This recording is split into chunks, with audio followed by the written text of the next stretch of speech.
हम लोगों ने पिछली बार जो बात की वो बात थी कि विधायिका, इसके ऊपर अनुच्छेद 14 जिस प्रकार के प्रतिबंध अधिरोपित करता है उनकी चर्चा हुई, जबकि अनुच्छेद 12 में आपका जो विधायिका है वो भी है और जो एडमिनिस्ट्रेशन यानी एग्जीक्यूटिव सरकार वो भी है। तो अब तक जो भी बात चली उसमें एक बात यह आई कि विधायिका जब विधायन करेगी तो भारत के समस्त नागरिकों को समानता उपलब्ध कराने के दृष्टिकोण से वर्गीकरण का सहारा ले सकती है। वर्गीकरण कैसे करेगी ये बात आई कि वर्गीकरण अगर करना चाहते हैं तो वर्गीकरण के लिए आधार ये उपलब्ध होना चाहिए, अर्थात वर्गीकरण के माध्यम से जिन नागरिकों को वर्ग बनाकर विशेष सुविधाएं देना चाहते हैं तो उनके पक्ष में विशेष सुविधाएं देने के लिए कोई सुविचारित आधार जो इनफैक्ट प्रेजेंट हो ऐसा उन्हें चुनना ही होगा। अगर वो वर्गीकरण सिर्फ इस नाम पर कि नागरिक भिन्न है अन्य नागरिकों से करेंगे तो ऐसा वर्गीकरण मनमाना माना जाएगा, अर्थात वर्गीकरण कर सकते हैं लेकिन वर्गीकरण के लिए आधार वास्तव में मौजूद होना चाहिए, वो आर्टिफिशियल न हो, वो अवास्तविक न हो और वो मनमाना ना हो। तब ये मान लिया जाएगा कि वाकई वर्गीकरण के लिए कोई आधार उपलब्ध है। और वो वर्गीकरण उन्होंने क्यों किया? ताकि वे नागरिक जो राज्य के अन्य नागरिकों की अपेक्षा खराब स्थितियों में हैं तो उनके पक्ष में कुछ विशेष सुविधाएं मंजूर करके उन्हें अन्य नागरिकों के समान प्रतिष्ठा और सब अवसर की समता ये उपलब्ध कराई जा सके। इसके लिए वर्गीकरण यानी वर्गीकरण का आधार ये होना चाहिए और वर्गीकरण जिस उद्देश्य के लिए करना है उस उद्देश्य को वाकई उस वर्गीकरण के माध्यम से प्राप्त किया जा सकता हो और वो उद्देश्य स्वयं में कॉन्स्टिट्यूशनल भी, तब ये कहा जाएगा कि वर्गीकरण और जो वर्गीकरण का उद्देश्य है इसके बीच एक युक्ति संगत संबंध है। और यदि ऐसा है तो अनुच्छेद 14 उसका विरोध नहीं करता। क्यों? क्योंकि अनुच्छेद 14 जो संविधान के आदर्श है उनको प्राप्त करने के लिए बनाया गया है। और ये इस लाइन की चर्चा भारत के नागरिकों के संदर्भ में की गई, जबकि 14 और 21 ऐसे आर्टिकल्स हैं जो भारत की धरती पर मौजूद प्रत्येक व्यक्ति को प्राप्त है, क्योंकि इन अनुच्छेदों की जो शब्दावली है उसमें कहीं पर भी नागरिक शब्द नहीं आया।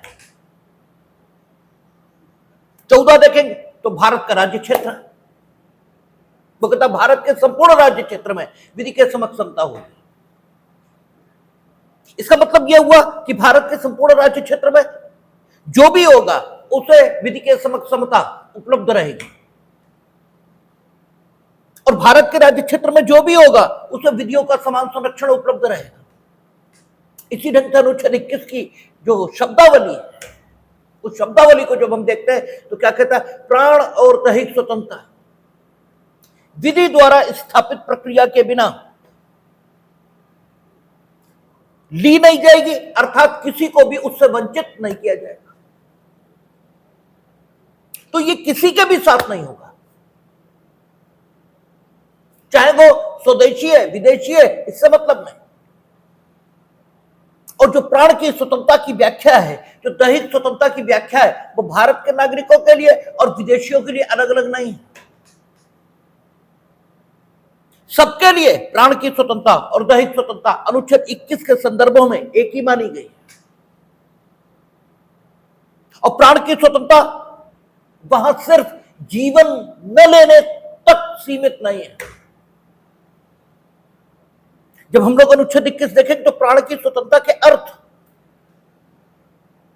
ये जो विभिन्न मुकदमों में माननीय उच्चतम न्यायालय ने व्याख्या के माध्यम से दिए, उनकी एक एक करके चर्चा होगी। लेकिन मोटे में यहां पर इतना तो माना ही जा सकता है कि वहां प्राण की स्वतंत्रता का जो अर्थ है वो सिर्फ प्राण न लेने तक सीमित नहीं है। अर्थात हम आपको जिंदा तो रखेंगे, लेकिन किन परिस्थितियों में जिंदा रखेंगे इसकी कोई बाध्यता मेरे ऊपर नहीं होगी। हम जिन भी परिस्थितियों में चाहे आपको जिंदा रखेंगे, ये वहां प्राण की स्वतंत्रता का अर्थ नहीं है। माननीय उच्चतम न्यायालय ने वहां कहा है कि प्राण की स्वतंत्रता का अर्थ है एक गरिमापूर्ण जिंदगी, ऐसी जिंदगी नहीं जो अस्पताल में एड़िया रगड़ता हुआ व्यक्ति जीता है। उस जिंदगी के ठीक है बदले में या उस जिंदगी की अपेक्षा वो स्वयं भी मौत को बेहतर मानता है, बार बार कहता है कि इस जिंदगी से बेहतर मर जाना है। तो वहां प्राण की स्वतंत्रता का अर्थ गरिमापूर्ण जीवन से है। सभ्य, सुसंस्कृत, शिक्षित, आध्यात्मिक दृष्टिकोण से उन्नत इस जीवन से वहां अर्थ लिया गया है। और हमने जब अनुच्छेद 21 सबको दिया तो इसका मतलब विदेशियों को भी प्राप्त है। विदेशी अपने प्राण की स्वतंत्रता यानी गरिमापूर्ण जीवन को जिस ढंग से जी सकते हैं भारत की धरती पर, उन्हें वो सुविधा मिलेगी। ठीक है ना, उनके साथ उस सुविधा को नकारा नहीं जा सकता। और इसका उदाहरण हमने आपको बताया था कि क्या हुआ था कि एक होटल में यह कहा गया कि हिंदुस्तानी जो नागरिक जाएंगे उन्हें शराब नहीं मिलेगी, लेकिन जो विदेशी आएंगे उन्हें दी जाएगी। क्यों? क्योंकि वो उनकी जीवन शैली का हिस्सा है, वो उनके गरिमापूर्ण जीवन का हिस्सा है। आपके गरिमापूर्ण जीवन का हिस्सा नहीं है वो। इसलिए वर्गीकरण सिर्फ नागरिकों के संदर्भ में नहीं बल्कि किसी के भी संदर्भ में यह किया जा सकता है। ये चर्चा पिछले दिनों आई है, लेकिन फिर भी चीज का एक बाह्य स्वरूप होता है और जो उसका बाह्य स्वरूप है वो ज्यादा इंपॉर्टेंट होता है। वर्गीकरण एक वर्केबल प्रिंसिपल है। आदर्श स्थिति यही है कि सबके साथ समान व्यवहार ये होना चाहिए। चूंकि हम सबके साथ समान व्यवहार करके सबको प्रतिष्ठा और अवसर की क्षमता नहीं दे सकते, इसलिए मजबूरी हमसे वर्गीकरण कराती है। और जो कुछ हमसे मजबूरी में कराया जाता है वो आदर्श नहीं हो सकता। आदर्श तो वही हो सकता है जो स्वेच्छा से किया जाए। इसलिए वर्गीकरण अनुच्छेद 14 में जो अभिव्यक्त सिद्धांत है उसका मजबूरी में स्वीकार किया गया अपवाद है, और अपवाद कभी भी मुख्य सिद्धांत नहीं हो सकता। इसलिए हर जगह वर्गीकरण के लिए आधार ढूंढना यह ठीक बात नहीं है। हमने पिछले दिनों चर्चा की थी कि जब भी आप अनुच्छेद 14 के विरोध के आधार पर किसी भी कानून को चुनौती देंगे तो वो अनुच्छेद 14 के विरोध के कारण असंवैधानिक है, इसे साबित करने का भार आप पर होगा। क्यों? आपका यह कहना है कि मेरे जैसे बहुत सारे लोग जिन्हें इस वर्ग में स्थान नहीं दिया गया, यही तो कहना है आपका। इस वर्ग के लोग और हम परिस्थितियों में एक समान है, लेकिन इसके बाद भी आपने वर्गीकरण में अमुक लोगों को स्थान दिया और हमें नहीं दिया। इस कारण ये अमुक लोग लाभों के अधिकारी हैं और हम नहीं हैं, ये है आपका कहना। और ये क्वेश्चन ऑफ फैक्ट है। परिस्थितियां तथ्य का प्रश्न होती हैं। आपकी परिस्थितियां क्या हैं ये आप बेहतर जानते हो, हमें नहीं मालूम। और जब आप ये कह रहे हो कि आपकी और इनकी परिस्थितियां एक समान हैं, तो इनकी परिस्थितियां और आपकी परिस्थितियां दोनों एक समान है और दोनों के बीच तुलना करके आपने ये जाना है कि दोनों एक समान है, ये आपकी जानकारी है, ठीक है ना। तो ये तथ्य के प्रश्न हुए जो कि आपकी बेहतर जानकारी में है। आप कहते हो कि वर्गीकरण के माध्यम से एक वर्ग में जिन लोगों को रख दिया गया, मेरी परिस्थितियों और उनकी परिस्थितियों में कोई अंतर नहीं है, ये किसका कहना है? ये तो आपका कहना है। तो जब आपका ये कहना है तो जो साबित करने के नियम हैं, यद्यपि कोई विधि कॉन्स्टिट्यूशनल आर्टिकल्स को नियंत्रित नहीं कर सकती, लेकिन अगर कोई विधि संवैधानिक निर्वचन में लागू हो सकती है तो हम लागू नहीं करेंगे, इस प्रकार की जिद, ये तो बेवकूफी है। इसलिए माननीय उच्चतम न्यायालय ने यह सिद्धांत बनाया कि अगर कोई विधि है और उसके सिद्धांत निर्वचन में लागू हो सकते हैं तो हम करेंगे। नहीं हो सकते या उस विधि को लागू करने से लोगों के फंडामेंटल राइट उन्हें नहीं मिलेंगे, तो हम अनुच्छेद 32 में लिखा है कि किसी भी प्रक्रिया के माध्यम से 142 की भी ताकत हमारे पास है, फिर हम कुछ भी कर सकते हैं। लेकिन जहां तक लागू हो सकता है वहां तक लागू होने में क्या दिक्कत? हैबियस कॉर्पस रिट के संदर्भों में रेस जुडिकेटा अगर हम लागू करें तो अन्याय होगा, ठीक है। लेकिन रेस जुडिकेटा के प्रिंसिपल्स अगर मैंडामस के संबंध में लागू किए जाए, जनरली एक्सेप्शनली हो सकता है रेस जुडिकेटा वहां भी लागू करने से अन्याय हो जाए, लेकिन अन्य रिट्स के मामले में सामान्यतः रेस जुडिकेटा के प्रिंसिपल लागू करने से कोई अन्याय नहीं होगा। इसलिए जब हम लोग अनुच्छेद 32 देखेंगे तब बात आएगी कि दरायो versus state of Uttar Pradesh, उसमें कहा है माननीय उच्चतम न्यायालय ने कि हैबियस कॉर्पस को छोड़कर सामान्यतः अन्य सारी रिट्स पर रेस जुडिकेटा के प्रिंसिपल्स लागू होंगे, ठीक है। सामान्यतः अन्याय हो रहा होगा, एक्सेप्शनली तो वहां भी लागू नहीं करेंगे। तो अगर एविडेंस एक्ट ये कहता है कि अमुक तथ्य के प्रश्न साबित करने का भार हमेशा उस व्यक्ति पर होगा जो तथ्यों की विद्यमानता इससे अवगत है, अर्थात जो उन तथ्यों का कथन कर रहा है, क्योंकि कथन आप उन्हीं बातों का करते हैं जिनकी विद्यमानता से आप अवगत हैं।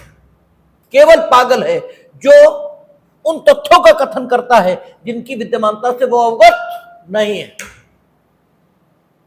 ठीक है। इसके अतिरिक्त प्रत्येक व्यक्ति जो स्वस्थ मना स्थिति का है उससे अपेक्षित यही है कि वो उन्हीं तथ्यों का कथन करेगा जो उसकी जानकारी से समर्थित है, और अगर पर्पजली वो उन तथ्यों का कथन करेगा जो उसकी जानकारी से समर्थित नहीं है तो उनके बारे में कहा जाता है कि वो झूठ बोल रहा है।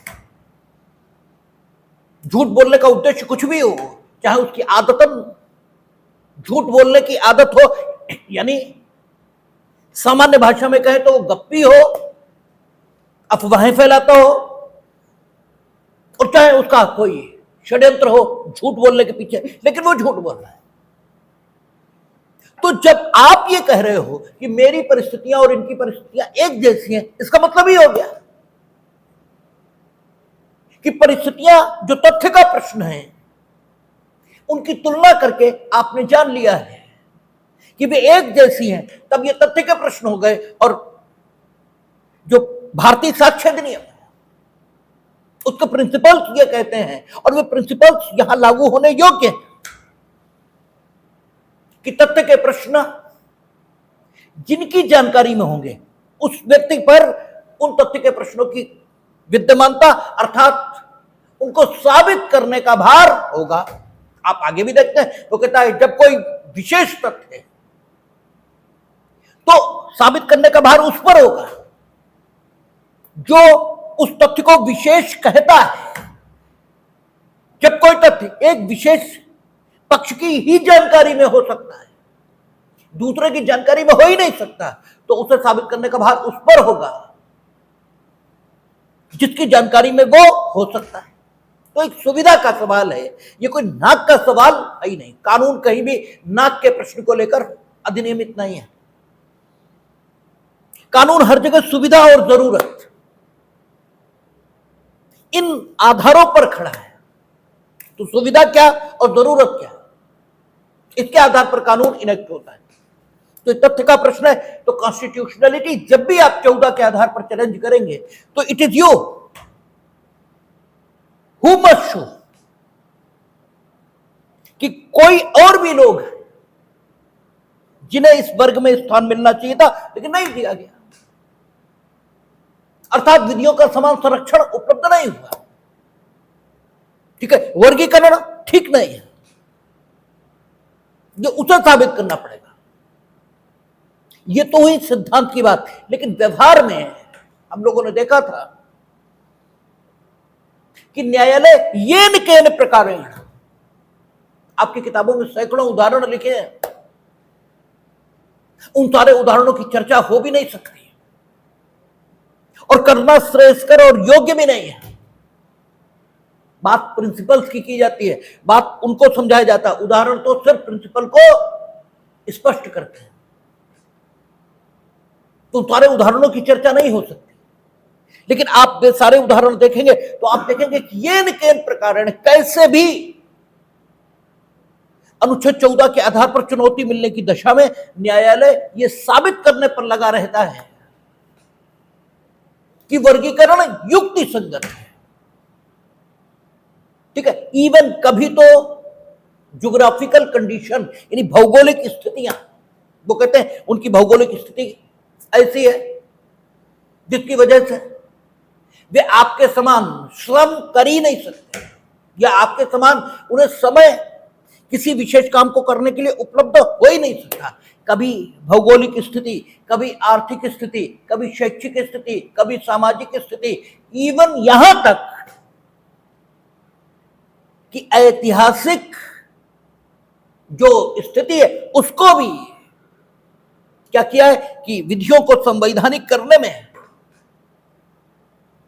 आधार के तौर पर उच्चतम न्यायालय ने मान्यता दी है। अनुच्छेद 15 हम लोग देखेंगे अभी, शुरू ही होने को है। वो क्या कहता है कि राज्य अपने नागरिकों में केवल धर्म, केवल जाति, केवल लिंग, केवल जन्म इसके आधार पर विभेद नहीं करेगा। और जो पर्सनल लॉ का भी मामला आएगा तो वो इतिहास को आधार बनाएंगे और कहेंगे ऐतिहासिक रूप से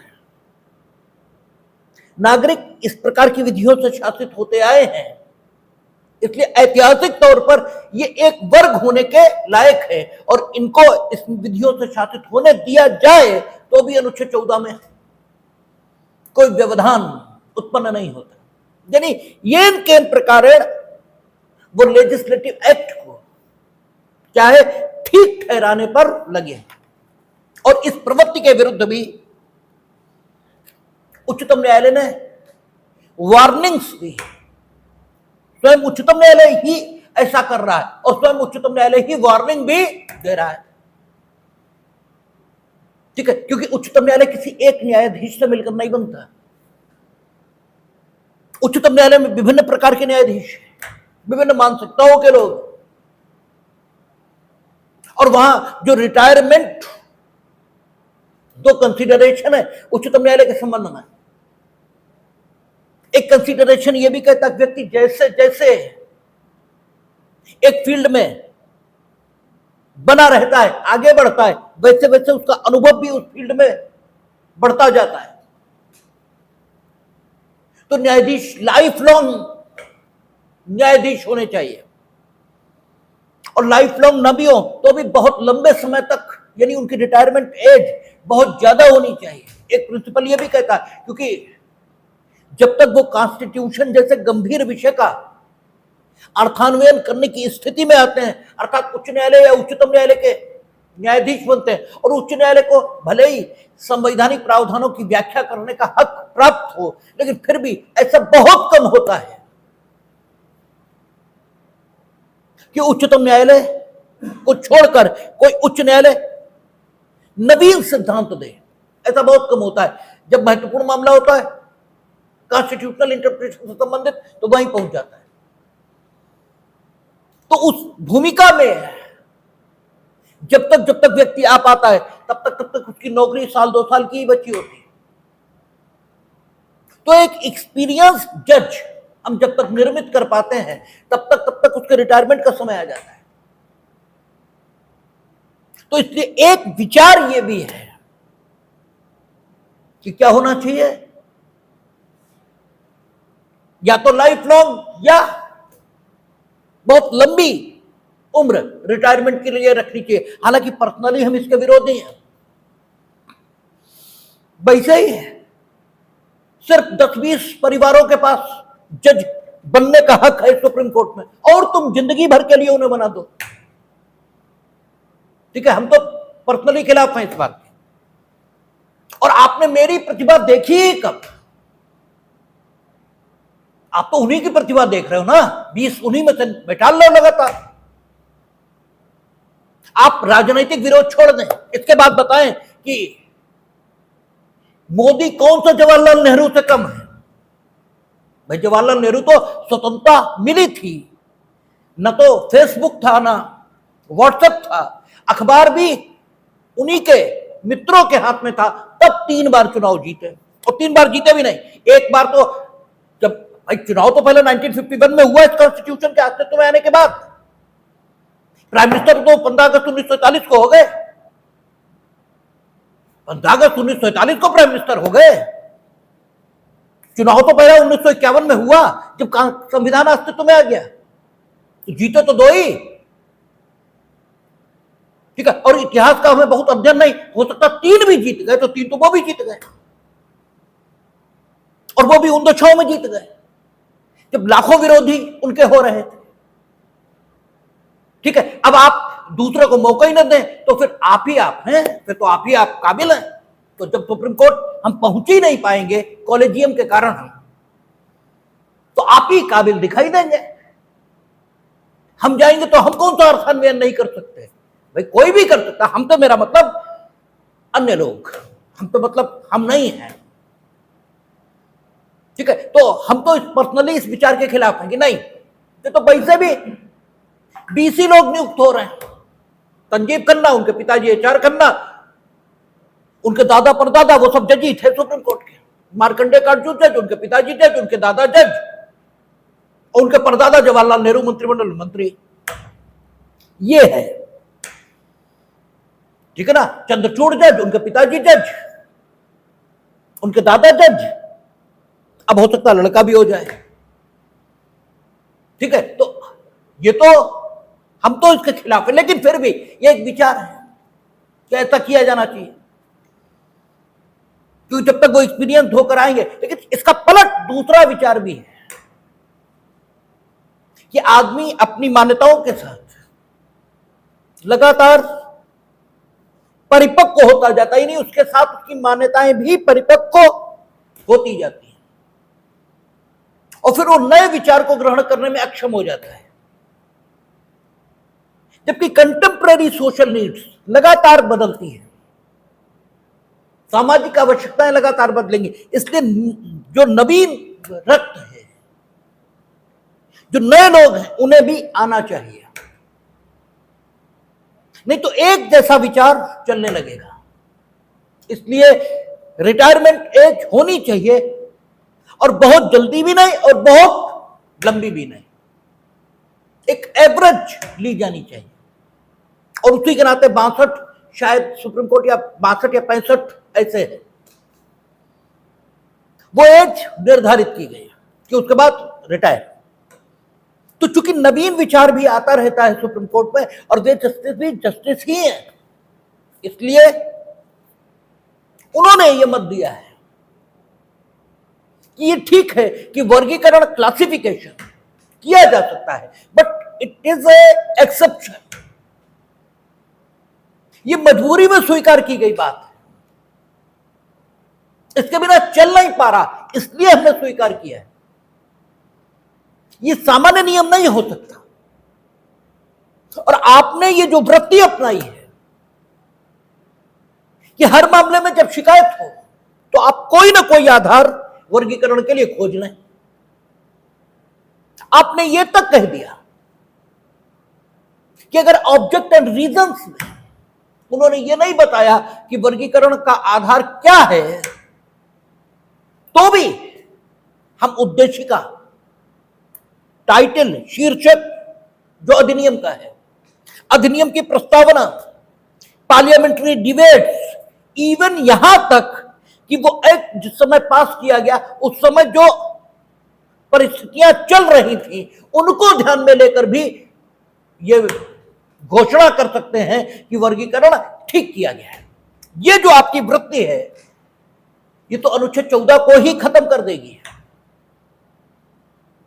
फिर तो हर मामले में डिफरेंट लॉज बनेंगे, और हर मामले में आप एक वर्ग के लिए जो कानून बनेगा उसे वर्गीकरण का आधार युक्ति संगत है, इस आधार पर उसे कॉन्स्टिट्यूशनल घोषित कर देंगे। और यह वृत्ति जो सामान्य नियम है कि विधि के समक्ष सब समान होंगे और विधि का समान संरक्षण सबको उपलब्ध होगा, इसके विपरीत चली जाएगी। विधि के समक्ष समता होगी, ये सामान्य बात, और विधि के समक्ष समता हो सके, सब लोग विधि के समक्ष समान हो सके, ऐसी व्यवस्था आप निर्मित करो। ये फॉर द टाइम बीइंग इस्तेमाल होने वाला प्रिंसिपल है, यानी जब तक सब ऐसी दशा में न पहुंच जाए कि विधि के समक्ष समान हो सके तभी तक वर्गीकरण होना चाहिए। इसे ऐसे भी पढ़ा जा सकता है, ठीक है, कि आप कब तक वर्गीकरण, what will be the maximum limit, कहां पर अंतिम सीमा है, तो उस अंतिम सीमा का अगर निर्धारण करें तो इसे ऐसे भी पढ़ा जा सकता है कि विधि के समक्ष समता हो सके। प्रैक्टिकली इसके लिए काम करने का आपको हक है, लेकिन आप तेजी से ऐसे काम करें ताकि विधि के समक्ष समता सभी नागरिकों में हो सके और वर्गीकरण की कोई जरूरत ना पड़े। यह स्थिति जल्द से जल्द आए और आप आर्टिफिशियली स्टेट को सही ठहराने के लिए जबरदस्ती वर्गीकरण के आधार न ढूंढें। ठीक है, कई बार वर्गीकरण का आधार न तो ऑब्जेक्ट एंड रीजन में दिख रहा, न शीर्षक में दिख रहा, ठीक है, अधिनियम के किसी चीज में नहीं दिख रहा। आपने कह दिया साहब वो अधिनियम जिन परिस्थितियों में पारित किया गया उन परिस्थितियों के आधार पर वर्गीकरण ठीक है, ये कहां की बात आई? तो स्वयं सुप्रीम कोर्ट के द्वारा दीपक साहा वर्सेस पंजाब यूनिवर्सिटी, संभवतः ये नाम, जो यूनियन ऑफ इंडिया हो, ठीक है, इस मुकदमे में ये कहा कि वर्गीकरण ये एक्सेप्शन है, ये जनरल रूल नहीं है, ये सामान्य नियम नहीं है, और जो सामान्य नियम होता है उसका पालन पहले होना चाहिए। जब उससे काम न चले तब आप सहारा लीजिए वर्गीकरण का। ये दवाई है वर्गीकरण, तो दवाई जल्द से जल्द बंद होनी चाहिए। यही एक स्वस्थ आदमी का लक्षण है।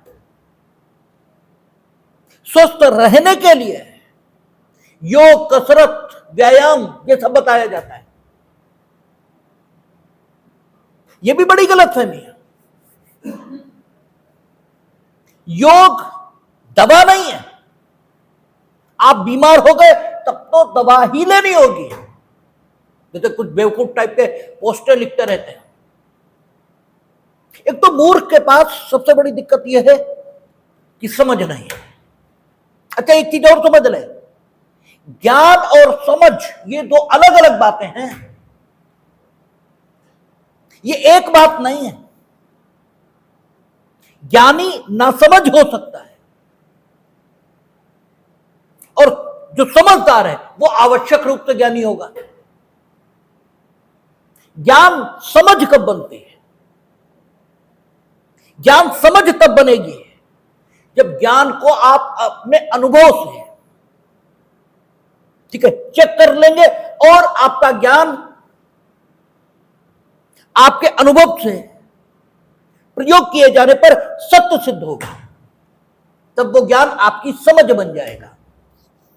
और जब तक ऐसा नहीं होता तब तक वो ज्ञान सिर्फ ज्ञान रहेगा और वो ज्ञान बड़ा अस्थायी है।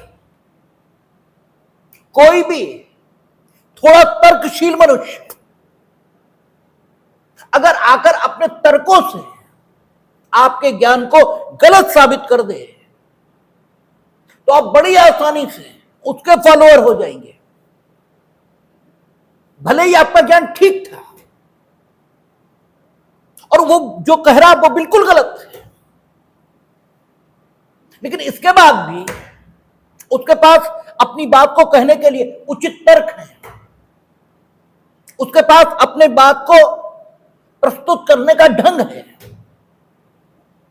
और उसने अपनी बात को ठीक से ठीक तर्कों के साथ प्रस्तुत कर दिया और आप उसकी बात का उत्तर नहीं दे पाए, तो आप उसके फॉलोअर हो जाएंगे, जबकि बात आप ही की ठीक थी। ऐसा क्यों होगा? क्योंकि ज्ञान आपकी समझ नहीं बन सका। अगर ज्ञान आपकी समझ बन गया होता तो वो व्यक्ति आपको कभी भी प्रभावित नहीं कर सकता था। वो कितने ही तर्क देता, कितने भी अच्छे ढंग से अपनी बात रखता, लेकिन नहीं, ठीक है। अगर आप सिर्फ किताबों में पढ़ो कि फूलों में खुशबू होती है, लेकिन फूल न तो कभी देखो और न कभी सूंघो, सिर्फ पढ़ लो, तो आप कितनी भी बार इस बात को पढ़ लो, अगर कोई आएगा और चतुर और चालाक और बढ़िया तर्क रखने वाला होगा तो हो सकता है कि आपका विश्वास इससे डिग जाए कि हो सकता है फूलों में सुगंध न भी होती हो। लेकिन अगर आपने वाकई फूल सूंघे तो फिर ज्ञान समझ बन गया। और जो आपसे प्रैक्टिकल कराया जाता है वो आपके ज्ञान को समझ बना देने की प्रक्रिया है। जब एक बार ज्ञान समझ बन जाएगा तो फिर उस ज्ञान को हटाया नहीं जा सकता। अब कोई कुछ कहता रहे, आग में तुम्हारा हाथ, कहते हैं कि बच्चे को एक बार छू लेने दो, एक बार छुएगा फिर जीवन में नहीं छुएगा। फिर तुम उसका हाथ पकड़ कर भी अगर ले जाओ आग की ओर तो खींच लेगा पीछे। और जब तक तुम उसे समझाते रहो बेटा गर्म है मत छूना, तब तक नहीं मान सकता। तो ज्ञान समझ बनना चाहिए, ठीक है। तो जब तक ऐसा नहीं होगा तब तक बात नहीं बनेगी। तो ठीक है, आपने जिम्मेदारी ली है कि हम ऐसा समाज निर्मित करेंगे जहां विधि के समक्ष सब समान हो सके। तो इसके लिए जहां तक प्रयास जरूरी हो वहीं तक करिए, कहीं तो रोकिए, या आप लगातार यही करते रहेंगे। तो दीपक साहा वर्सेस पंजाब यूनिवर्सिटी में उन्होंने कहा कि यह प्रवृत्ति ठीक नहीं। आप हर बार वर्गीकरण के लिए आधार न ढूंढिए। अगर आपने ऐसा किया तो ये जो ग्लोरियस कंटेंट है आर्टिकल 14 का यही खत्म हो जाएगा, इसका कोई मतलब नहीं बचेगा। तो एक वार्निंग, एक चेतावनी ये स्वयं उच्चतम न्यायालय की ओर से ही अतिशय वर्गीकरण के विरुद्ध आई है और ये ठीक भी है। देखिए, चीजों को पूरे एस्पेक्ट में समझना चाहिए, ठीक है। जैसे हमने कहा ना कि एक्सेप्शन है वर्गीकरण, जैसे योग दवाई नहीं है। कुछ बेवकूफ टाइप के लोग ऐसे बताएं कि बीमार हो गए, योग करें। योग निरोग रहने के लिए की गई प्रक्रिया है। जब बीमार हो जाएंगे तब तो दवाई चाहिए, तब तो दवा ही चाहिए। लेकिन वो स्थिति ना आए, इसका जो उपाय है वो योग है। ठीक है, तो चीज अगर आपकी समझ में नहीं आ रही है तो जरूरी नहीं चीज गलत हो सकता आप ना समझ हो। ठीक है ना? जैसे लोग कहते हैं ना कि अगर आत्मा है तो दिखाओ। आत्मा, उसके बारे में क्या माना गया है, वो है या नहीं है, इस पर हमें मालूम भी नहीं और हम बात भी नहीं कर रहे हैं। लेकिन हम सैद्धांतिक बात कर रहे हैं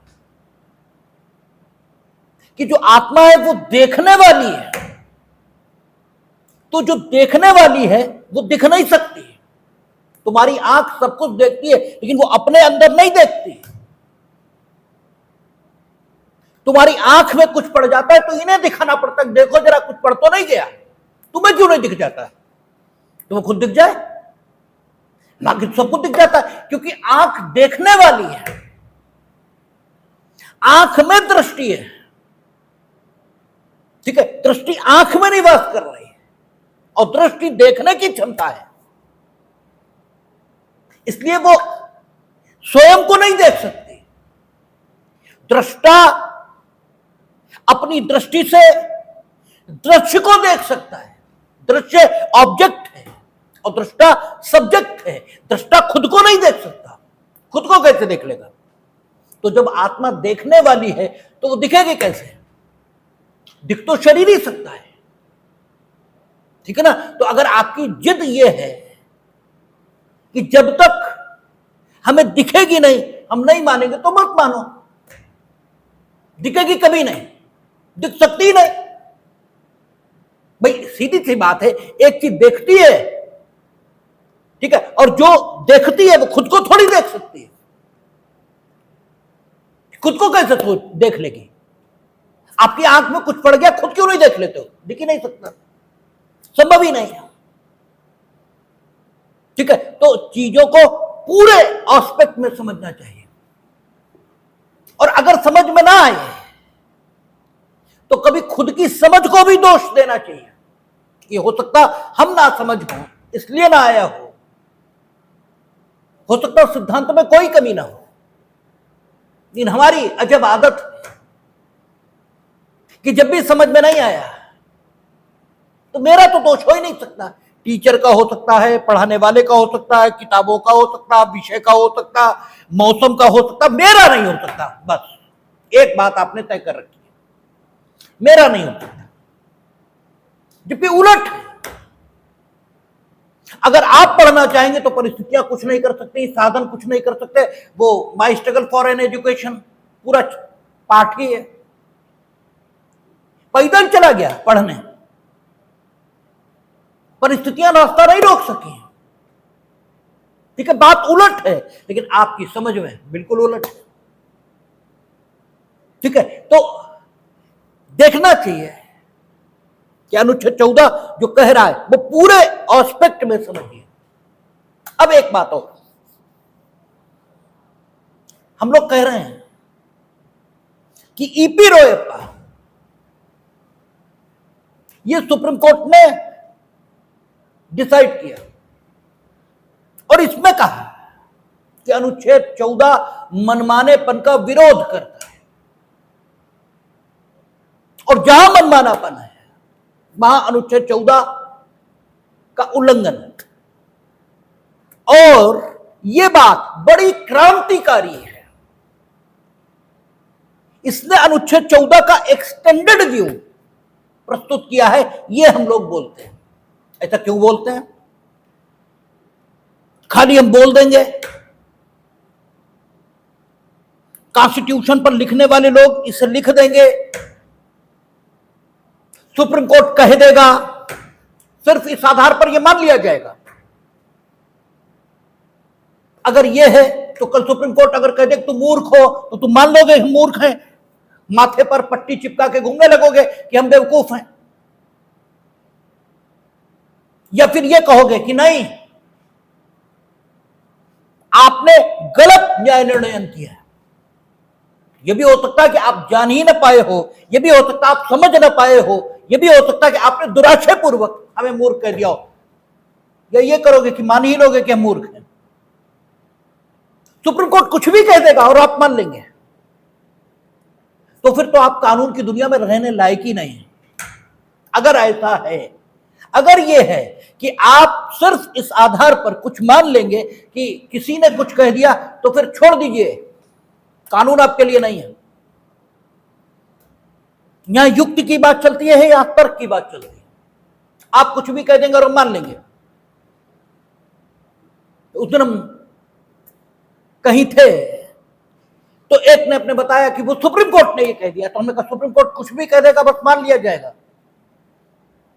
सुप्रीम कोर्ट कल कुछ भी कह दे, वो कह दे कि हर आगे चलता हुआ आदमी पीछे वाले के मुंह पर थूकेगा, तो बस मान लिया जाएगा, थूकने लगोगे तुम, क्योंकि सुप्रीम कोर्ट ने कह दिया। तो सुप्रीम कोर्ट कुछ भी कह दे, सुप्रीम कोर्ट जब कानून के मुताबिक कहेगा तो माना जाएगा, यानी विद इन देयर जुरिडिक्शन जब वो बोलेंगे तब माना जाएगा। अगर विदाउट जुरिडिक्शन बोलेंगे तो नहीं। अब आप कहेंगे कि माना तो तब भी जाता, वो मनवा लिया जाता है, माना नहीं जाता। मनवा लेने में और मानने में फर्क है। मनवा तो जितने आताताई राजा हुए उन्होंने भी अपनी बात ली, तो क्या वो ठीक हो गई? तो क्या वो मानी जानी चाहिए थी? इससे क्या मतलब हुआ? ये तो कोई बात ही नहीं है। तो माना जाना और मनवा लिया जाना ये दो अलग अलग बातें हैं। या व्यवस्था के नाते, जैसे सुकरात ने जहर पीना स्वीकार कर लिया, ठीक है, ऐसे सिर्फ व्यवस्था के हित में तुम कुछ कह रहे हो तो चलो हम मान लेते हैं, हम प्रतीक्षा करेंगे कि तुम्हारी जगह कोई समझदार आदमी आए फिर अपनी बात कहेंगे, जैसा AK गोपालन में हुआ, जैसा मेनका गांधी में हुआ, ठीक है। यह भी हो सकता है, तीनों बातें हो सकती हैं, लेकिन जो गलत है वो कोई कहे, सुप्रीम कोर्ट छोड़ दो, कोई कहे। तो अगर ये कहा जा रहा है कि ईपी रोयप्पा में जो ये बात आई है कि मनमानापन जहां भी है, ये अनुच्छेद 14 का विरोध करता है, और ये बड़ी क्रांतिकारी बात है। इससे अनुच्छेद 14 का एक्सटेंडेड व्यू आ गया। तो इस बात का परीक्षण होना चाहिए कि सुप्रीम कोर्ट ने ये ठीक भी कहा है क्या, और क्या वाकई ये बात ठीक है कि इस लाइन ने, सुप्रीम कोर्ट की इस पंक्ति ने अनुच्छेद 14 का एक नया स्वरूप यह प्रस्तुत कर दिया, और उसने लीगल दुनिया को या कानून की दुनिया को, ठीक है, महत्वपूर्ण ढंग से और विस्तृत तरीके से प्रभावित कर दिया। क्या वाकई ऐसा है? इस कथन का परीक्षण होना चाहिए। तो जो परीक्षण करेंगे तो आप देखेंगे ईपी रोयप्पा में यह कहा कि जहां भी मनमानापन है वहां अनुच्छेद 14 का विरोध है। अभी तक क्या कह रहे थे? अभी तक कह रहे थे कि सभी को विधि के समक्ष समता उपलब्ध कराने के लिए वर्गीकरण किया जा सकता है, यानी अभी तक सिर्फ वर्गीकरण तक सीमित थे। विधि के समक्ष समता का जो अभिव्यक्त पक्ष दिखाई दे रहा है, इसकी ओर देख ही नहीं रहे। अभी तक सिर्फ वर्गीकरण, इसे ठीक ठहराने के लिए अनुच्छेद 14 का उपयोग कर रहे हैं, लेकिन अनुच्छेद 14 खुद में जो कुछ कह रहा है उसकी ओर ध्यान नहीं है, ठीक है। यह महत्वपूर्ण अंतर है। ईपी रोयप्पा डिसाइड होने से पहले अनुच्छेद 14 का जो प्रायोगिक उपयोग है वो लिखा है बस,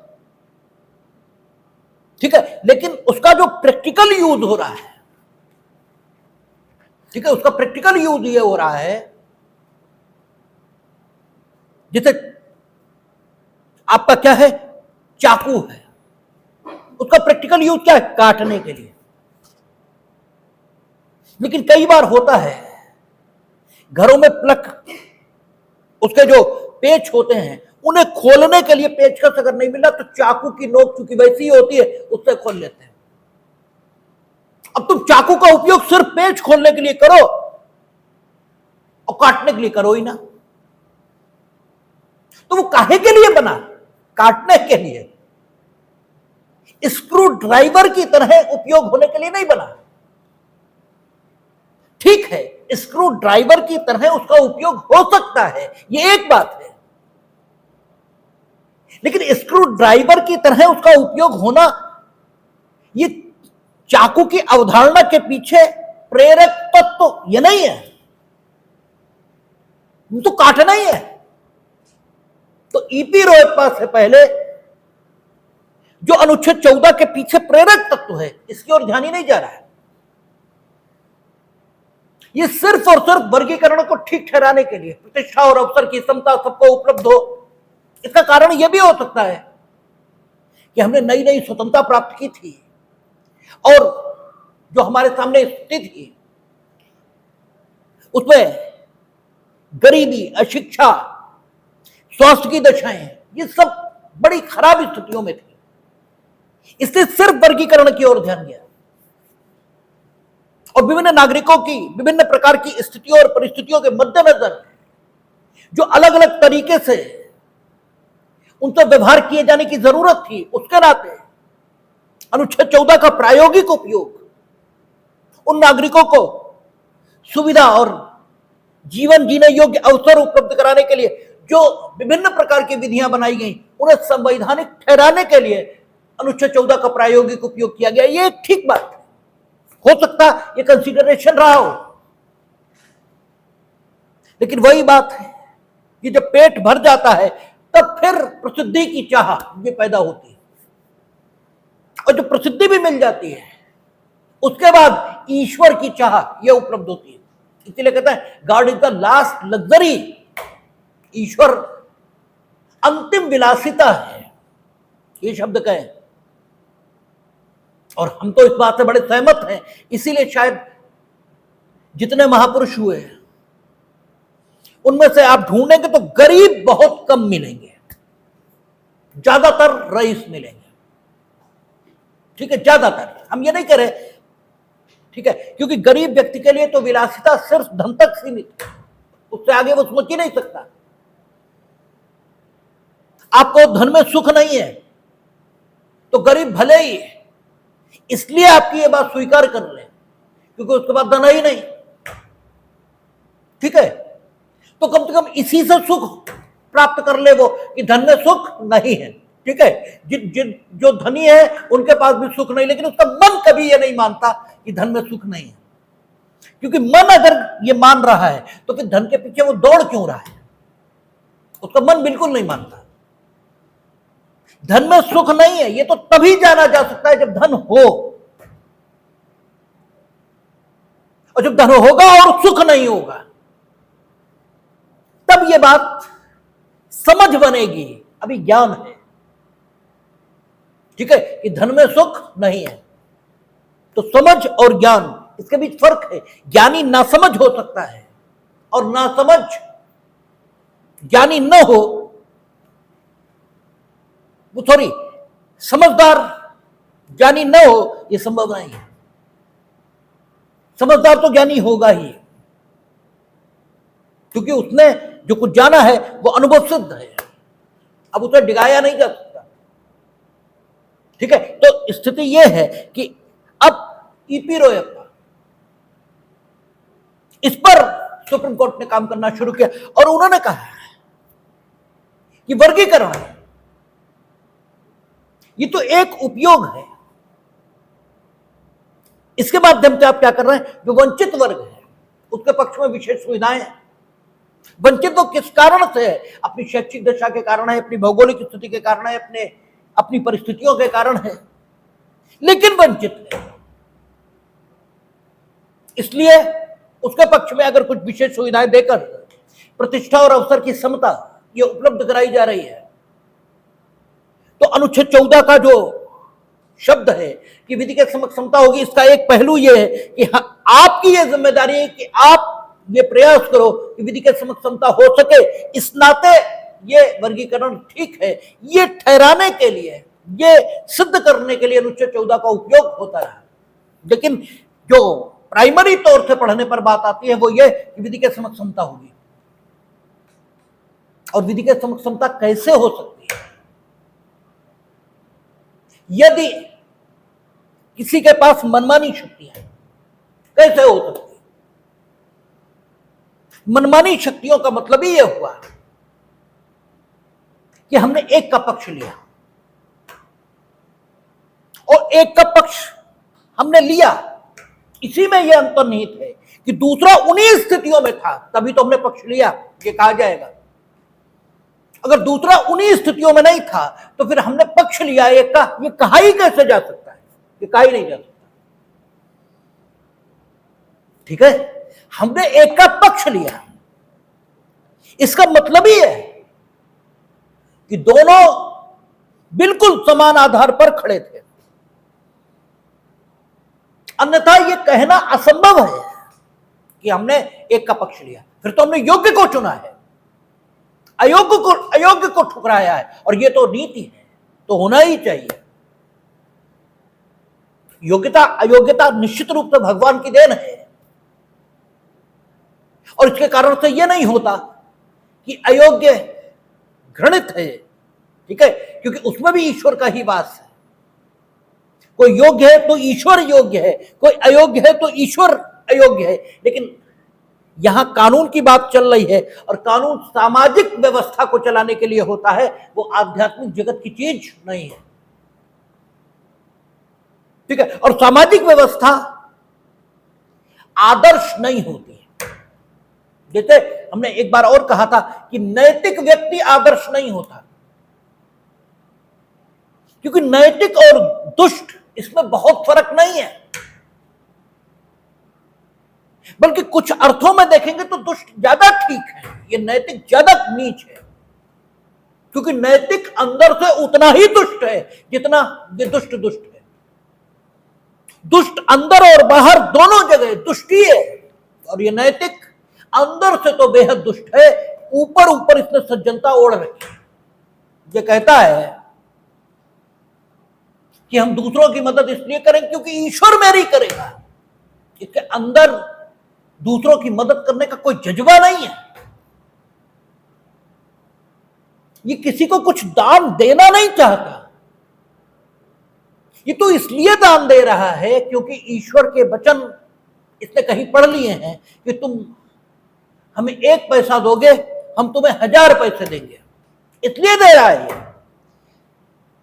तो ये अंदर से तो उतना ही नीच है जितना दुष्ट नीच है, क्योंकि दुष्ट फ्री फोकट में सब कुछ चाहता है, ये भी 1 पैसे के बदले 1000 चाहता है। ठीक है, तो ये अंदर से उतना ही नीच और दुष्ट है, ऊपर से ये नैतिक दिखता है। ये शराब के खिलाफ नहीं है, शराब तो ये पीना चाहता है, बल्कि लेटना चाहता है शराब में। दुष्ट तो सिर्फ पीना चाहता है, ये लेटना चाहता है। ये यहां इसलिए नहीं पी रहा क्योंकि इसे विश्वास दिलाया गया कि तुम ऐसा करोगे तो स्वर्ग में शराब में लेटने को मिलेगा, इसलिए नहीं पी रहा। ये अच्छा कहां से है? अच्छा तो संत है, उसे फर्क ही नहीं पड़ता कि तुम शराब पीते हो नहीं पीते, हम नहीं पीते, बस इतना काफी है मेरे लिए। अरे हमें क्या मतलब इस बात से? हम अपनी चिंता करेंगे ना। इसलिए एक अर्थों में देखेंगे तो संत परम स्वार्थी, परम स्वार्थी, स्वार्थी नहीं है, परम स्वार्थी। वो सिर्फ अपने बारे में सोचता है। इसलिए भी कहा जाता है कि अगर स्वार्थी ही होना है तो फिर परम स्वार्थी हो जाओ, तो भी ईश्वर को ही उपलब्ध हो जाओगे। ठीक है, परम स्वार्थी, वो सिर्फ अपने बारे में सोचता है। अरे भाई तुम चोरी करते हो तुम जानो, ये नहीं करते ये जाने, हमें नहीं करनी, बस बात खत्म। तुम जो करोगे तुम पाओगे, तुम जो करोगे तुम पाओगे, हमें इससे क्या लेना देना। मेरे लिए चोर भी उतना ही, ठीक है, सम्माननीय है जितने तुम हो। इसीलिए संत यह कह पाता है कि चोरी से घृणा करो, चोर से नहीं। केवल संत ही ये कह सकता है कि चोरी से घृणा करो, चोर से नहीं। चोरी से वो करता है, खुद नहीं करता, चोरी से घृणा करता है, चोर से नहीं। क्योंकि चोर अपना क्या पाएगा, हमसे क्या लेना देना। ठीक है, तो जो दिखता है वो जरूरी नहीं हो, ये नैतिक सबसे धूर्त होता है, और इसीलिए नैतिक द्वंद्व में रहता है। नैतिक न तो संत है और न दुष्ट हो पाता है, इसलिए आपको नैतिक व्यक्ति सबसे ज्यादा परेशान दिखेगा। दुष्ट भी नहीं परेशान दिखेगा, वो तो खुला खेल फरुखाबादी है ही। ठीक है, और संत भी नहीं परेशान दिखेगा, परेशान ये नैतिक ही दिखेगा। और हम सब नैतिक हैं, ठीक है, हम सब नैतिक हैं, इसलिए हम सब परेशान हैं। ठीक है, अंतर्द्वंद में हम रहते हैं, हम इधर भी जाना चाहते हैं, हम इधर भी जाना चाहते हैं। ठीक है, ओहो कुछ नहीं पाता। तो है क्या कि आपका, उन्होंने कहा कि जब हम सामाजिक व्यवस्था को चलाएंगे तो हमें योग्य चुनना पड़ेगा। हम आध्यात्मिक जगत की बात नहीं कर रहे हैं, हम संत नहीं हैं। और जब हम सामाजिक व्यवस्था को चलाने के लिए योग्य का चुनाव कर रहे हैं, इसका मतलब ही ये हुआ कि एक योग्य है इसलिए हमने उसे चुना और दूसरा अयोग्य है इसलिए छोड़ा। लेकिन जब हम ये कह रहे हैं कि पक्षपात किया है आपने, इसका मतलब ही ये हुआ कि दोनों एकदम ठीक स्थितियों में थे। ठीक meaning there by equal footing पर थे, और फिर आपने एक को चुना और एक को छोड़ दिया। ऐसा अगर आप कर रहे हो तो इसे करने का आधार बताना होगा। और अगर ऐसा आप नहीं कर रहे तो जो अनुच्छेद 14 दिखता है उसका उल्लंघन है, उसका उल्लंघन है। दिखता क्या है, विधि के समक्ष समता होगी। जब न हो सके तो आपका यह कर्तव्य उत्पन्न होता है कि आप ऐसी स्थिति निर्मित करो जिसमें विधि के समक्ष समता हो सके। अगर विधि के समक्ष समता हो सकती थी और फिर भी आपने क्या किया कि विधि के समक्ष समता को मान्यता नहीं दी, यानी दोनों इक्वल फुटिंग पर थे, वर्गीकरण की कोई जरूरत ही नहीं थी, तो जो दूसरा पहलू है वो तो सामने है ही नहीं, उससे तो कोई लेना ही देना नहीं। फर्स्ट जो पहलू है वही सामने है, और जब वो सामने है तो फिर आपको समता का व्यवहार करना चाहिए था, नहीं किया आपने, आपने एक का पक्ष लिया। तो यहां तुलना के बिना ही यह जाना जा सकता है, बिना तुलना के, तुलना की कोई आवश्यकता नहीं। यह स्थिति स्वयं में प्रमाण है कि आपने विधि के समक्ष समता का व्यवहार नहीं किया। ठीक है ना, इसलिए जहां मनमानापन है वहां अनुच्छेद 14 का विरोध है। ये बात आई, ठीक है, और ये नई बात, ये नई बात, ये पुरानी से अलग हटकर है, और ये अनुच्छेद 14 के सही अर्थ को सामने ला रही है। इसलिए कहा जाता है कि ईपी रोयप्पा से अनुच्छेद 14 का एक्सटेंडेड व्यू ये सामने आया, लेकिन अभी भी एक्सटेंडेड आया है, इन शब्दों के साथ न्याय नहीं हुआ। एक्सटेंडेड का मतलब यह है जो कुछ है इससे आगे जाना। नो डाउट हम आगे आए, नो डाउट आगे आए। अभी हम अनुच्छेद 14 के पृष्ठ भाग को देख रहे थे, जो अनुच्छेद 14 के पीछे था, यानी हम ऐसी व्यवस्था बनाने के लिए काम करें जहां विधि के समक्ष सब समान हो सके। ये प्रत्यक्ष नहीं है अनुच्छेद 14 में, ये परोक्ष है अनुच्छेद 14 में। अभी तक हमारी दृष्टि परोक्ष पर थी, अब प्रत्यक्ष पर आई है। तो नो डाउट ये क्रांतिकारी परिवर्तन है,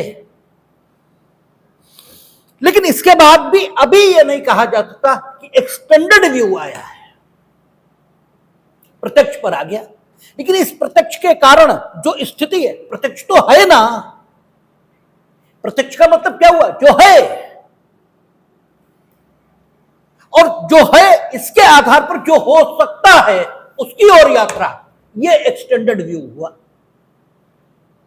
एक्सटेंडेड क्या हुआ, एक्सटेंडेड यानी विस्तार, जो उसका विस्तृत दृष्टिकोण अनुच्छेद 14 के माध्यम से अपनाया जा सकता है, वो विस्तृत दृष्टिकोण कौन सा हो सकता है? जो है उसके माध्यम से उस दिशा में यात्रा जो हो सकता है, उसी को तो विस्तृत कहा जाएगा। जो है वो तो है ही है।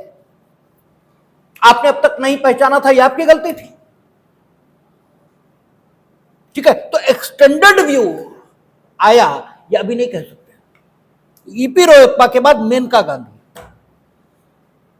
यहां आएगा एक्सटेंडेड व्यू। कैसे आएगा अभी हम उसकी बात नहीं कर रहे हैं, अभी हम सिर्फ इसकी बात कर रहे हैं कि यहां आएगा। कैसे आएगा इसकी बात ही नहीं कर रहे हैं। यहां आ रहा है एक्सटेंडेड व्यू। यहां एक्सटेंडेड व्यू में क्या कहेंगे वो? Natural justice. ये अनुच्छेद 14 का भाग है। नेचुरल जस्टिस क्यों भाग है? उन्होंने क्या कहा था? उन्होंने कहा जब आप पक्षपात कर रहे हो तब विधि के समता ये आप दोनों पक्षों को नहीं दे रहे। क्यों नहीं दे रहे? क्योंकि पक्षपात शब्द का अर्थ है कि आप एक के पक्ष में हो और दूसरे के विपक्ष में हो, और दूसरे के विपक्ष में हो यह बात कही तब जाएगी जब दोनों इक्वल फुटिंग पर हो। अन्यथा आपकी गतिविधि, इसे जो नाम दिया जाएगा वो योग्य का चुनाव, ये नाम दिया जाएगा। पक्षपात नहीं कहा जा सकता। पक्षपात शब्द अपने में कुछ कहता है। हम इसीलिए बार बार कहते हैं we are the engineer of the words. हम शब्दों के जादूगर, हमें शब्दों पर ध्यान देना चाहिए। तो उन्होंने कहा कि वहां जहां आपने मनमानापन किया, जहां पक्षपात किया, ठीक है, वहां मनमानापन किया, और जहां मनमाना या पक्षपात किया वहां विधि के समक्ष समता नहीं है। इस अनुच्छेद 14 का विरोध है। लेकिन आपने मनमानापन किया, यह कब कहा जाए? आपने मनमानापन प्रक्रिया है, पक्षपात रिजल्ट है या स्थिति है। आपने पक्षपात की स्थिति मनमानेपन की प्रक्रिया से प्राप्त की। इसके लिए मनमानापन करना जरूरी था। और मनमानापन यह कब कहा जाता है? जब आप दूसरे की सुनते ही नहीं। जब आप दूसरे की सुनते नहीं, तब कहा जाता है आप मनमानापन कर रहे हो। कब कहते हो मनमानापन है? आप क्या कहते हो? तुम तो मनमानी कर रहे हो, हमारी भी तो सुनो, ये कहते हो। हमने कहा ना कि कानून जानने के लिए किताबें ही पढ़ना जरूरी थोड़ा ही है। हमारे जो गुरुजी थे वो ये कहा करते थे जीवन को देखिए। जीवन सबसे बड़ी पाठशाला है। और जितने पहली बार किताबें लिखी, जितने पहली बार सिद्धांत बनाए, उसने किताबें नहीं पढ़ी थी, क्योंकि वो तो पहली बार बना रहा था। उसने जीवन को देखा था। इसलिए जीवन से बड़ी पाठशाला कोई है नहीं। शर्त यह है कि आपकी आंखें जीवन को देखने में समर्थ हो। इसीलिए शंकराचार्य जैसे विद्वान जगत को मिथ्या कहते हैं। मिथ्या मतलब यह नहीं है कि वो है नहीं है, लेकिन सबका अलग है। और जबकि हम क्या मान रहे हैं? सबका एक है। ये मिथ्यापन है। इसीलिए हमने कहा झूठ मिथ्या का अर्थ नहीं है। सबको अलग दिख रहा है। जीवन में घटित होने वाली घटनाएं वो तो सबके सामने घट रही हैं, लेकिन जो कुछ घट रहा है वो सब देख नहीं पा रहे। सबकी आंखों के सामने घट रहा है, लेकिन सब देखने में समर्थ नहीं है। इसीलिए जगत मिथ्या है। ये सबका अलग है। सब कोई वो देखता है जो वो देखना चाहता है, उसके अलावा कुछ नहीं देखता। जीवन की पाठशाला में जो भी घटनाएं घटती हैं, सबको क्यों नहीं दिखती? नहीं दिखती क्योंकि वो देखना नहीं चाहते। उनकी आंख वही देखना चाहती जो उनके भीतर है, क्योंकि आप वही देखते हो जो आपके भीतर है। आप वो देख ही नहीं सकते जो आपके भीतर नहीं है। और इन्हीं, ठीक है, स्थितियों को गोस्वामी जी ने कहा कि प्रभु मूरत देखी तिन तैसी। ठीक है, जिसकी जैसी भावना है, जागी रही भावना जैसी। ठीक है, आपके अंदर भावना यानी विचार जैसा है, दृश्य वैसे ही दिखेगा। और दृश्य वही दृश्य दूसरे को भिन्न दिखेगा। दृश्य एक ही है, इसका मतलब यह कि दृश्य मिथ्या है, इनफैक्ट है ही नहीं है, क्योंकि अगर है तो सबको एक जैसा दिखे। इसका मतलब नहीं है आपका ही विचार सामने खड़ा होकर आपको वो दिखा रहा है जो आप देखना चाहते हैं। ठीक है, जैसे हाइड्रोफोबिया से ग्रस्त मनुष्य को पानी में कुत्ता दिख रहा है नहीं, दूसरे को नहीं दिख रहा, ये उसके अपने मन का प्रक्षेपण है जो उसे दिख रहा है पानी में। तो जीवन की पाठशाला, इसमें कोई मनमानापन कर रहा है, ये कब कहते हैं? जब कहते हैं तुम तो मेरी सुनते ही नहीं, मेरी भी तो सुनो, तुम तो मनमानी कर रहे हो। बस यही मनमानेपन का लक्षण है। तो ईपी रोयप्पा में उन्होंने कहा कि जब मनमानेपन की प्रक्रिया से आप असमानता का रिजल्ट, असमानता का जो परिणाम है वो प्राप्त करते हो, तो अनुच्छेद 14 का विरोध है। लेकिन आपने मनमानेपन की प्रक्रिया अपनाई है, ये कब माना जाए? ये तब माना जाएगा जब आप क्या करेंगे, आप दूसरे की सुनेंगे ही नहीं। और दूसरे की सुनो, ये पार्ट किसका? नेचुरल जस्टिस का, ये प्राकृतिक न्याय का। अब देखिए कहां से चले थे हम, वर्गीकरण से मनमानेपन के विरोध पर आए, और मनमानेपन के विरोध से कहां आ गए? प्राकृतिक न्याय के सिद्धांत यहां आ गए। ठीक है, और एक्सटेंडेड व्यू है ये। अब हमने प्रत्यक्ष जो अनुच्छेद 14 में है वो देखना शुरू कर दिया, और प्राकृतिक न्याय के 3 सिद्धांत है, और तीनों में से एक भी अगर आपने पालन नहीं किया तो फिर पक्षपात होगा, और अगर पक्षपात होगा तो फिर समानता नहीं होगी। हमने आपको अनरीजन डिसीजन पास करने की इजाजत अगर दी तो फिर बात खत्म हो गई, तब तो आप मनमानापन करो, क्योंकि मनमानापन यह भी है कि आप अपने काम का औचित्य सिद्ध नहीं कर सकते। अगर without any justification you have done something, then you have acted in a arbitrary manner, यही कहा जाएगा।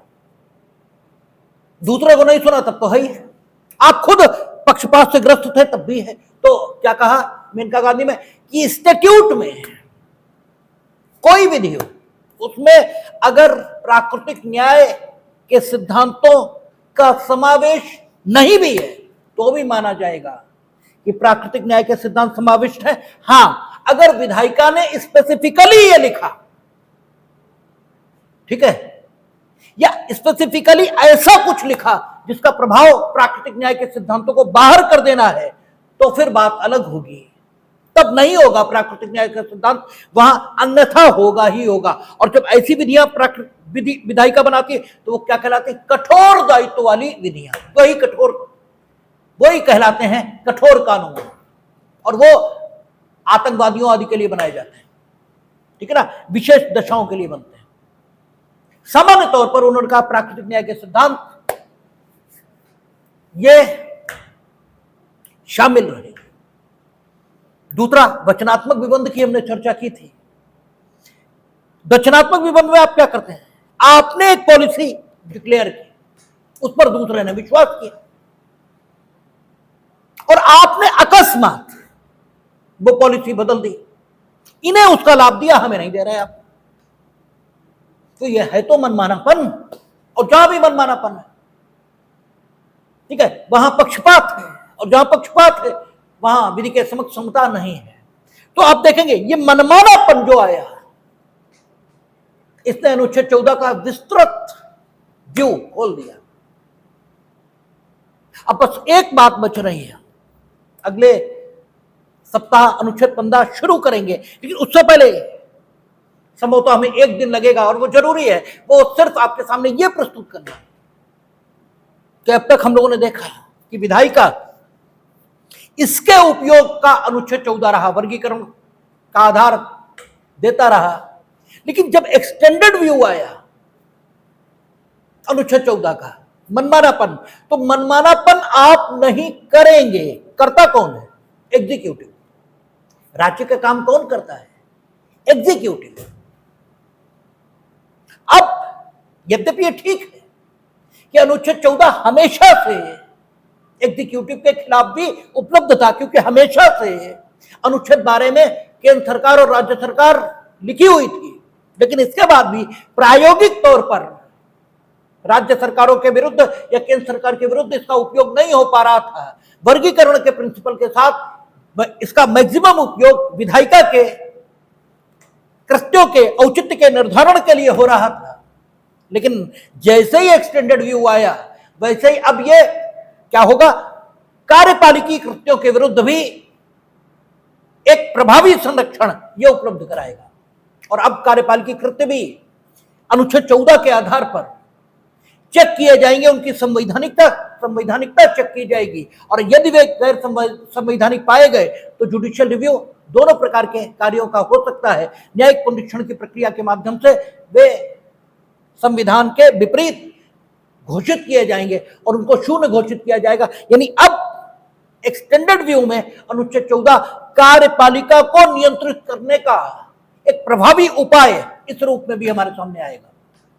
इस पर सिर्फ एक दिन चर्चा या 2 दिन जो भी लगेंगे, लेकिन ये चर्चा जरूरी है, वो हम करेंगे। और शेष अगले सप्ताह ईश्वर चाहेगा तो अनुच्छेद 15 देखिए।